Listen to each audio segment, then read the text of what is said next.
Hoje vamos tratar de assédio moral no campo da saúde e segurança do trabalho, que não poderia deixar de ser.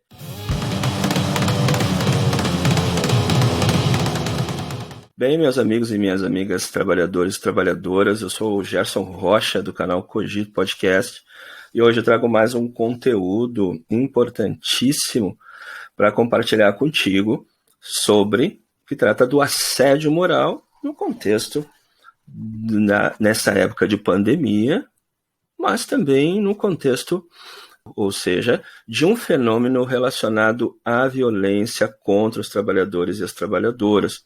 Então eu peço a sua atenção para que a gente possa acompanhar esse conteúdo e antes te peço para se inscrever aqui no canal do Cogito Podcast no YouTube, clicando aqui embaixo inscreva-se e também acionando o sininho para receber as atualizações e curtindo esse canal para que o YouTube, a partir dessas informações, entenda que possa ser um conteúdo importante para outras pessoas e creio que seja.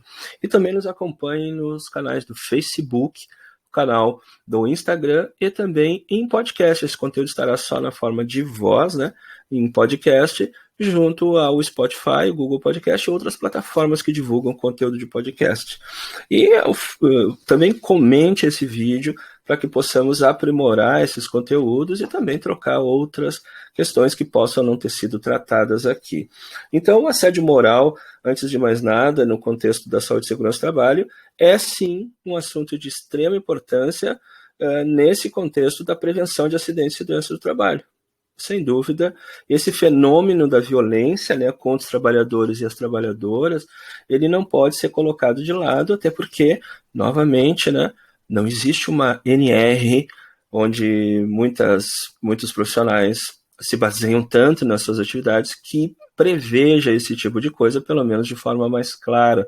Ou seja, dentro do campo da ergonomia, temos situações causadoras de estresse físico ou psíquico, só que o assédio moral não pode ser caracterizado apenas como isso. Ele é um ato de violência e um ato de violência motivado. Ele não é por acaso. Então, antes de mais nada, contextualizando, a violência tem caráter múltiplo. Muitas vezes a gente reduz a violência a uma agressão física, a um machucado. No caso dos acidentes de trabalho, uma lesão no corpo físico. Só que essa violência, por ter esse caráter múltiplo, ele muda de acordo com as épocas, os locais, as culturas dos locais, a cultura da empresa, a cultura daquele ramo de atividade. Isso, junto com as circunstâncias, e essas realidades diferentes. Então, nós temos, por exemplo, como relacionados à violência, o genocídio, as guerras, as segregações, especialmente por questões étnicas, ideológicas, enfim, as agressões físicas certamente são exemplificadoras da violência, assim como algumas outras formas de negligência, ou seja, tendo a possibilidade de fazer diferente ou fazer melhor, não fez, demorou para fazer. E aí temos também o assédio moral, como uma forma de violência contra os trabalhadores e trabalhadoras. E essa questão da violência, ela não pode ser, não deve deixar de ser reconhecida, não deve ser naturalizada nas nossas relações, nos ambientes em que a gente está inserido. Ou seja, a violência tem que ser identificada e atacada. Os ambientes de trabalho, os ambientes sociais, eles devem ser livres de qualquer tipo de violência. Então, a violência no trabalho, ela é considerada intencional, sim. Ao mesmo tempo que ela é considerada intencional, ela deve ser evitável, porque é uma injusta ação, é uma injusta e ilegítima ação a violência. Então, é preciso ser considerada como um ato de violência e não um acaso, e não uma coisa que faz parte assim, aqui assim mesmo, e deve ser reconhecida e identificada de forma muito transparente e muito clara.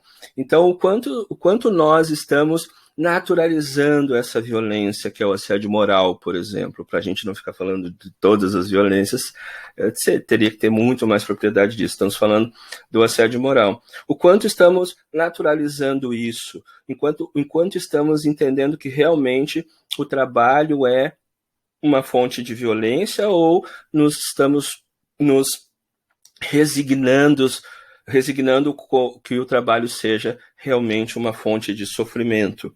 Então, uma definição de assédio moral que a gente obteve junto ao Ministério Público do Trabalho, achei bem interessante, que é um tipo de violência psicológica que se configura por um meio de conduta abusiva, quando, de forma reiterada e sistemática, expõe-se trabalhadoras e trabalhadores a situações constrangedoras e humilhantes, interferindo na liberdade, na dignidade e nos seus direitos de personalidade.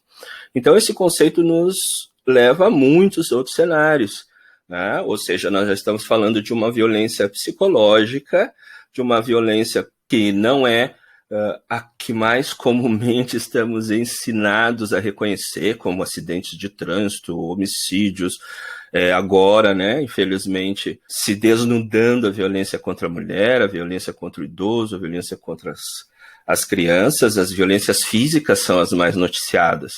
Hoje há uma campanha de combate à violência contra a mulher e já se fala mais claramente dessa violência psicológica, violência econômica e vários outros tipos de violência que antes eram mais naturalizadas. Então, o assédio moral também precisa receber esses olhares com mais vontade de enfrentamento. Ou seja, é um tipo de violência psicológica que se configura por meio de conduta abusiva, quando de forma reiterada e sistemática. Então, temos aí alguns condicionantes, é algo que acontece de forma frequente, né? Como uma espécie de planejamento para acontecer. Então, do ponto de vista da ação ou da omissão, ela não é algo culposo, é algo que é feito com vontade de se obter o resultado danoso, ou seja, é uma situação de dolo. Expõe-se trabalhadores a situações constrangedoras e humilhantes, isso em todos os campos, seja nos campos físico, com trabalho extenuante, excessivo, quanto no campo emocional. Vamos ver alguns detalhes a seguir. Interferindo na sua liberdade, na dignidade e nos seus direitos de personalidade. Nesse contexto de pandemia, e estamos numa época de pandemia, com isolamento, com debate sobre o que é o essencial, o que não é essencial. Agora mesmo temos os professores sem vacinação sendo impelidos através de um conjunto de pressões, né, tanto do ponto de vista da mídia, onde os jornalistas estão falando de casa, isolados, mas dizem que os professores têm que voltar a trabalhar, alguns políticos também, que já que o motorista de ônibus trabalha, o professor tem que trabalhar como se fosse a mesma atividade. Se você tem consciência do que é atividade, você entende o que eu falo. Ou seja, como se fizessem exatamente a mesma coisa, não no sentido do trabalho ser mais importante. O trabalho do professor é extremamente importante, do motorista de ônibus no contexto do transporte das pessoas é igualmente importante, mas são trabalhos diferentes, por exemplo. Então não pode ser encarados como a mesma coisa, parece óbvio, né? Ter que explicar isso de tão óbvio que é. Mas dentro desse contexto de pandemia, nós sofremos também um ataque que poderia se colocar no campo do assédio moral, ideológico, ou seja, nós vivemos hoje uma época de violência do ponto de vista de informações erradas, das fake news, do desmerecimento de classes de trabalhadores. Os professores, por exemplo, até antes da pandemia, eram acusados pelo poder atual de serem doutrinadores. As pessoas defendiam que os filhos, as famílias, os pais tinham o direito de educar seus filhos em casa, o homeschooling, né? E que não fossem obrigados a ir para a escola, aquela tal de escola sem partido, aquela besteira toda. E o que acontece? Hoje essas mesmas pessoas querem que as escolas abram, sem qualquer garantia de proteção desses trabalhadores e trabalhadoras da educação, professoras, funcionários terceirizados das escolas e das crianças, porque a vacinação do Brasil ínfima, né, do ponto de vista da população, e essas pessoas não estão priorizadas como categorias para serem vacinadas logo. Então, a gente já está num contexto de violência também. E essas pessoas que são ditas como não trabalhadoras, mas elas estão trabalhando sim de casa, muitas vezes sem qualquer condição para isso, estão procurando atender seus alunos, e no noticiário ontem, por exemplo, nós vemos aquela coisa bonita dos professores de canoa levando tarefas para seus alunos, como quem dizendo, se todos fizessem assim, o mundo seria melhor. Sim, seria melhor se tivéssemos taxação, né, mais impostos sobre grandes fortunas, escolas dignas, salários dignos para os professores, né, em que não se precisasse esse esforço pessoal, humanitário e de alma desses profissionais, professores, para alcançar essas crianças, que eles são os primeiros que sabem das necessidades dessas crianças. Então, nesse contexto de pandemia, há um forte ataque aos trabalhadores, sim, né, especialmente por conta daqueles que antes não davam a devida importância a essa atividade de trabalho, mas agora precisam desses trabalhadores para manter seus negócios abertos. Mas isso é preciso ser reconhecido. A violência, novamente, eu repito, precisa ser reconhecido para que agora, num contexto de pós-pandemia, possamos estar um passo adiante no pensamento dessas questões. Então, requisitos do assédio moral. Né, trazido pela orientação do Ministério Público do Trabalho. Prática reiterada, isso é a violência sistemática que dura um certo tempo. Devemos considerar que as estruturas onde estamos inseridos, elas são estruturas que nem sempre, né, são saudáveis para os trabalhadores e trabalhadoras.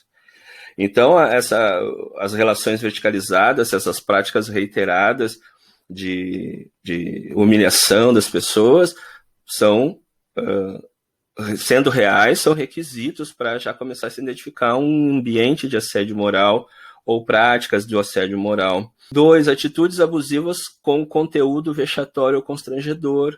Essas atitudes que partem de várias partes, né, nós vamos ver, dentro da organização, seja ela pública ou privada, ela não necessariamente é acompanhada de gritos, violências, ela pode ser algo que fica nas entrelinhas, que fica nos olhares, que fica nos processos de avaliação sempre injustos, né, e que no dia a dia levam a constrangimento e humilhação das pessoas que estão sofrendo o assédio moral. E 3, consequência de desestabilizar emocionalmente a vítima ou a degradar psicologicamente o meio ambiente de trabalho. Então, essas 3 características dizem, né, de requisitos para se reconhecer o assédio moral, mas como eu costumo comentar, é preciso estar sempre de olhar sobre isso para ver as novidades que surgem e que possam também caracterizar essa violência. Então, existem tipos de assédio moral na literatura. O interpessoal, que ocorre entre as pessoas, né?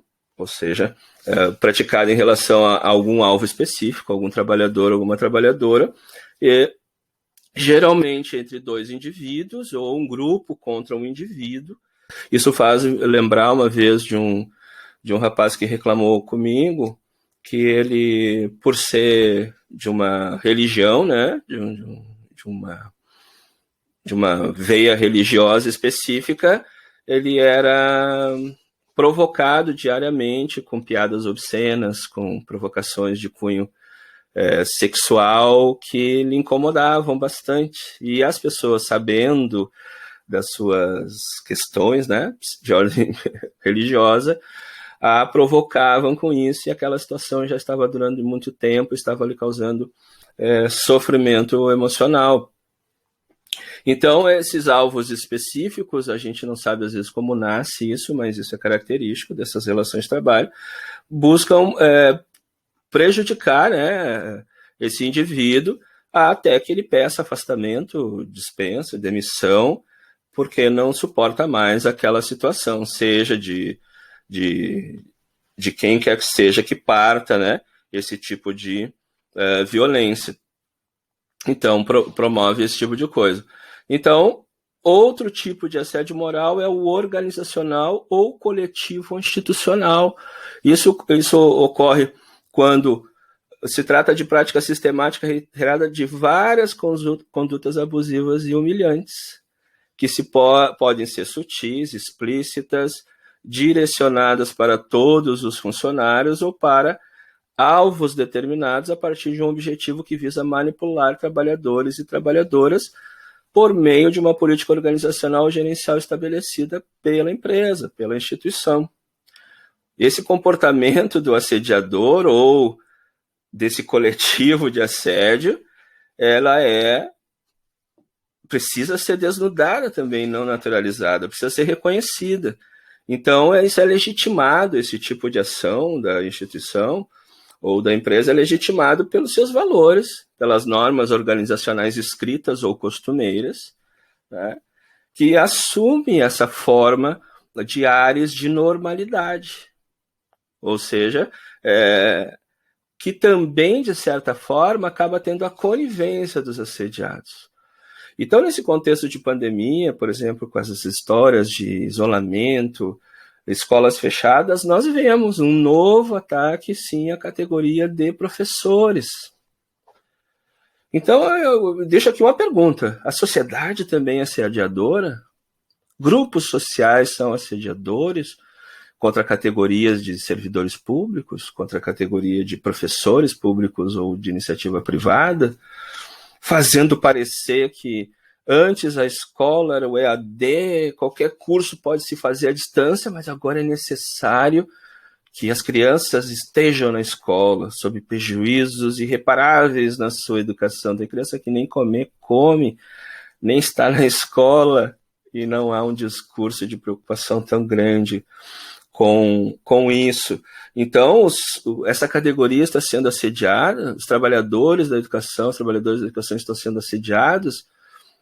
Então, são perguntas, eu não necessariamente trago as respostas, mas são reflexões que a gente não pode deixar de fazer aqui.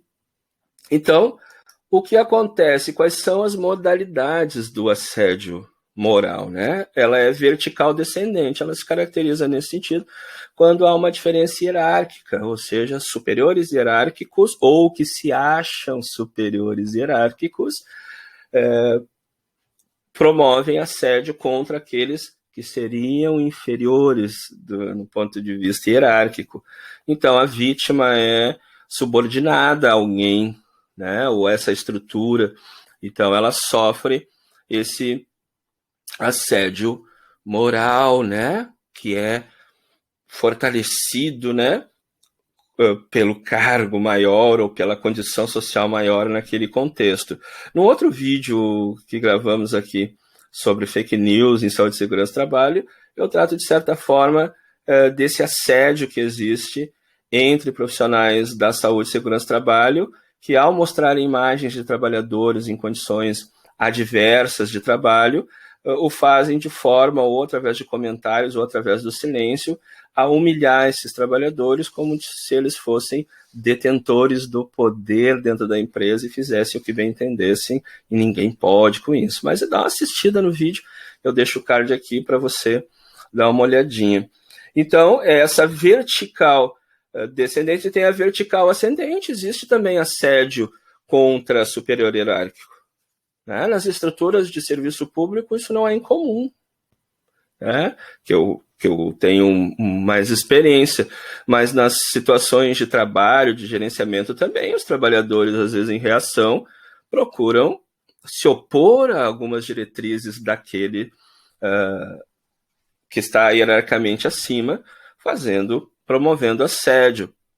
E temos o assédio horizontal, que não requer diferença hierárquica, que são entre colegas aí por vários motivos. Aí existe também o assédio moral em decorrência das questões étnicas, das questões de gênero, né?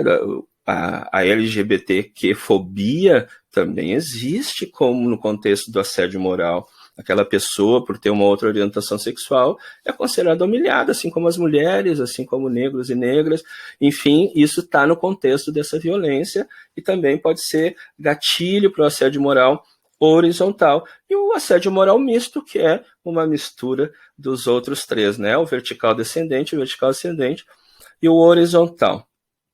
E aí eu tenho aqui alguns relatos de experiência, mas antes de mais nada, vamos falar da base jurídica do assédio moral, ou seja, foi votada no Congresso, né, na Câmara dos Deputados, uma lei caracterizando como crime, né, o assédio moral, só que isso, pelo que a minha pesquisa recente, não consta do Código Penal brasileiro, ainda parece que pende de aprovação no Senado Federal. Contudo, essa base jurídica, pelo menos não configurando assédio moral como tipo penal ainda, ela existe na Constituição, quando a Constituição, no seu artigo 5º, assegura, né, as garantias da personalidade, ou seja, as garantias da dignidade da pessoa humana, e proteção contra danos morais, e o assédio moral pode promover e promove danos morais, danos da imagem dessas pessoas, das vítimas. Então, não há de se dizer que não há uma base jurídica para se referenciar no caso de casos de assédio moral. E no caso, algumas experiências, né, o assédio moral nos faz reconhecer que esse tema da violência relacionada ao trabalho no contexto do assédio moral, ele é um tema pré-pandemia, ele se reforçou na pandemia, especialmente, e aqui é uma proposta de discussão, o assédio moral coletivo contra categorias de trabalhadores, já mencionamos sobre isso, essa luta contra lockdowns a favor de liberdade, essas coisas todas, levando o Brasil a um atraso no combate à Covid, com isso mais de 400 mil mortes em pouco mais de um ano, só nos últimos meses, dados impressionantes e tristes sobre isso. Então, o que fazer nessa pós-pandemia? O processo, né, de recuperação das nossas relações, da economia, dos empregos, vai se estabelecer em que contexto? Nós mesmos, que somos potenciais vítimas, ao sermos trabalhadores, vamos naturalizar ainda mais essa violência, a bem de poder continuar naquele emprego, vamos nos submeter como se esse tipo de situação não levasse a outros adoecimentos também. Então, e um exemplo, temos um vídeo aqui no canal Cogito Podcast, você pode acessar. Uma das questões que pode configurar o assédio moral, dentre várias tantas, é a síndrome de burnout, ou seja, o esgotamento profissional pode, num contexto de assédio moral, ser mais evidente, né? E isso é um prejuízo para a pessoa, para as vítimas e para a própria empresa, instituição onde estão inseridas. São consequências claras. E uma outra consequência que eu quero trazer para vocês para reflexão, que é pouco comentada hoje, é mais comentada no campo jurídico, que é o dano existencial, ou seja, aquele dano ligado a uma ideia de frustração, né, que tem o dano à vida de relação como principal aspecto, isso muito parecido com a síndrome de burnout, mas especialmente como consequência o dano ao projeto de vida. Nós temos no dano existencial, às vezes exemplificado em decorrência de uma morte prematura, por exemplo, por Covid. Os planos de vida daquela pessoa foram frustrados com a morte prematura. Os planos de vida com a sua família foram frustrados em decorrência de uma morte ou de uma incapacitação prematura. Quantos de nós devemos saber que, em decorrência de um acidente ou doença do trabalho, a pessoa se incapacita para suas funções, aquelas, muitas vezes, funções que lhe davam melhores ganhos, e com isso uma maior tranquilidade econômica para o sustento próprio da sua família, mas que foi perdido por conta de um acidente que poderia ter sido evitado, um acidente de trânsito, um acidente do trabalho, uma doença como a Covid-19, que vem incapacitando muitas pessoas sobreviveram, mas ficam incapazes de exercer as suas atividades. E esse dano existencial nós podemos avaliar em vários contextos, inclusive no contexto do assédio moral. Por quê? Porque o assédio moral acaba com algumas expectativas, frustra, né, as pessoas nas suas expectativas de vida e acabam então sofrendo esse dano que hoje é mais mencionado no campo jurídico, como eu disse, o dano existencial, ou seja, há um prejuízo do indivíduo gozar os prazeres da vida, tal como o lazer, tal como o seu desenvolvimento educacional, seu desenvolvimento profissional. Há que se considerar isso hoje num contexto de instituições onde há exigência de cada vez mais capacitação dos profissionais que vão atuar. E o que fazer diante disso? Eu proponho, né, que os sindicatos sejam fortalecidos, os sindicatos organizem, juntos dos seus acordos junto às empresas, comitês de saúde, para que esse tipo de assunto seja visto permanentemente, ou sejam as CIPAs, sejam comissões de saúde, ou seja, a organização, né, dos trabalhadores, fortalecida de forma correta, ética, reduz esses agravos à saúde e segurança, dentre a regulação imediata dessa questão do assédio moral como crime mesmo. A gente precisa evoluir para isso, a gente sabendo que quando algo é regulado como um crime mais severo, as formas de burlar esse crime, dar outro nome para essa violência vão surgir imediatamente, como já existem, né? Como os mimimis, né? As pessoas reclamam demais, a pessoa já tem emprego, ainda reclama que a luz está fraca, reclama do colega que dá uma brincada, né? Mal sabendo que o mimimi, como se diz, é a dor que o outro sente, né? A gente não sente a dor do outro e acha que ele está de frescura. Então, sobre assédio moral, obviamente é um tema que deve ser abordado por outros profissionais também, como profissionais da saúde mental, mas eu trago esse aspecto aqui como um importante elemento no contexto da saúde e segurança do trabalho e que pode estar na gênese de alguns programas de saúde e segurança do trabalho não terem o desempenho que gostaríamos que tivesse. Tá ok? Obrigado pela atenção. Curta, comente esse vídeo, compartilhe e um abraço.